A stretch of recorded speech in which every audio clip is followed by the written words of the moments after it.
Hello everyone, welcome back to Lynn's Homestead. Today we're changing up. There's been something I've been wanting to do for a while.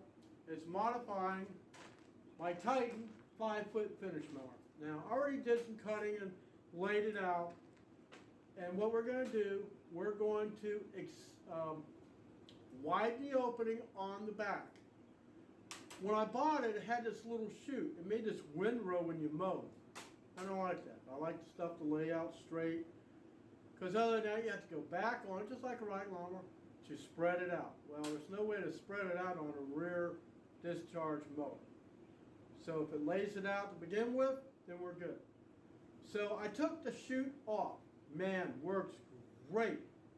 Only problem is, there's no way to deflect any rocks that you may hit, and it will send it. So for the safety's sake of people, vehicles, and the windows of someone's house, we're going to add a piece of metal to deflect it down. So let's get started, and I hope you watch it to the end.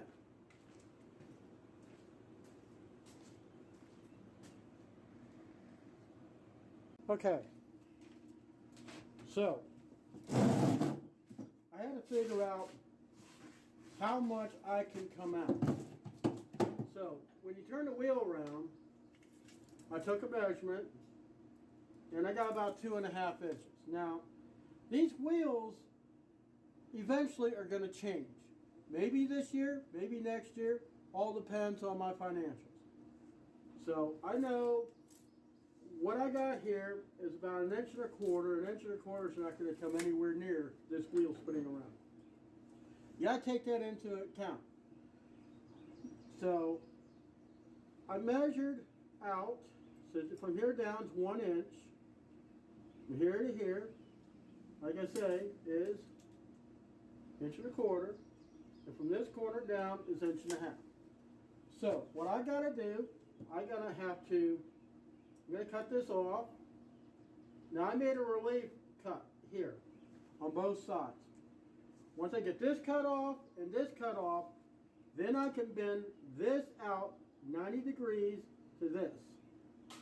So that way, on both sides, what I'm going to do is I'm going to take that flat bar, I'm going to measure from here to here, and then I'm going to clean off a lot of this stuff along here. And I'm not going to do a full weld. It's not required. What I'm going to do is just do it like not really a butt weld, but I'm going to leave just like a little, so I can put a bead in there. So I'm going to weld it down here, weld it all the way across and on the other side. So, let me get this cut up and I'll bring it back, because I'm still keeping an eye on my pork butt over there. 203, guys. I'll have to shut this down for a little bit until I can get it inside.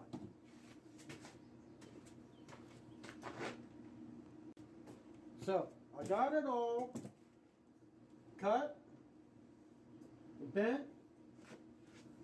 So how this thing's going to go is like that. It'll be tacked up here, and it'll be tacked all the way across and tacked down here. This is going to be my deflector.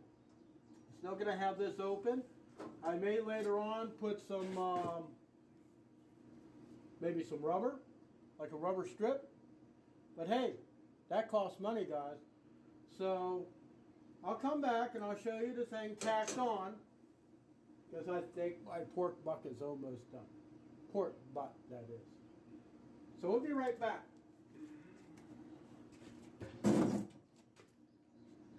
Alright guys, took me a while.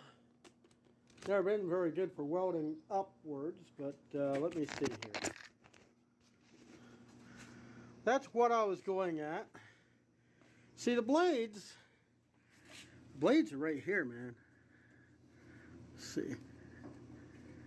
Blades are right here. And I wanted a little protection, so this will give it to me. See the wheels?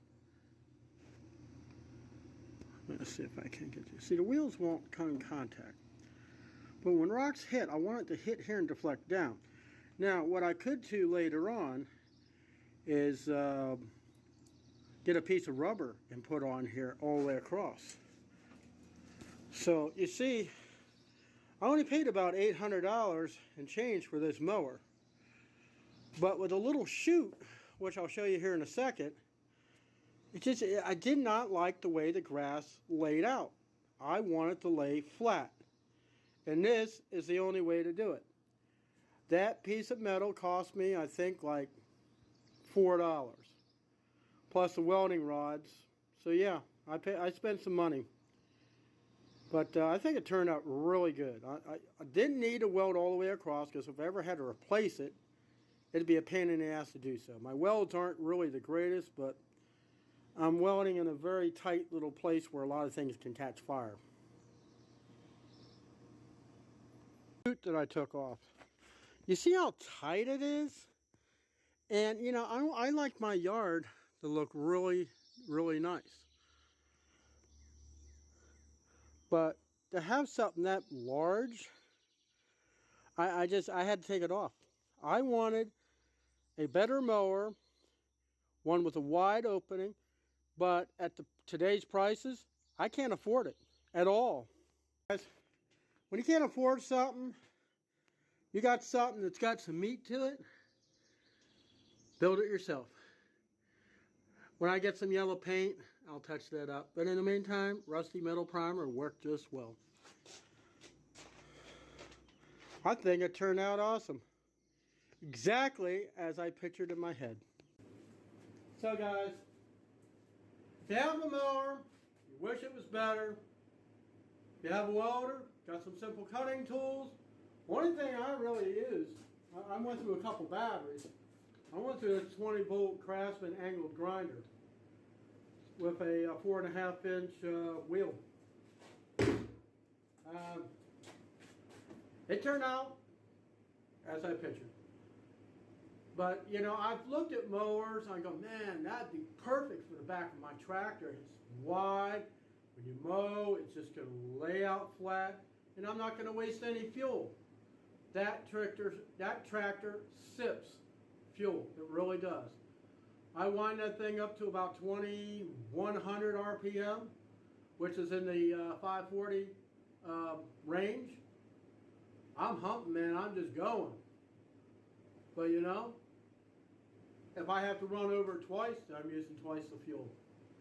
So get your tools, get out in your shop, do it yourself. Here at Lynn's Homestead, I do it all. If I can't do it all, I seek professional help. And I don't mean a shrink. See you next time.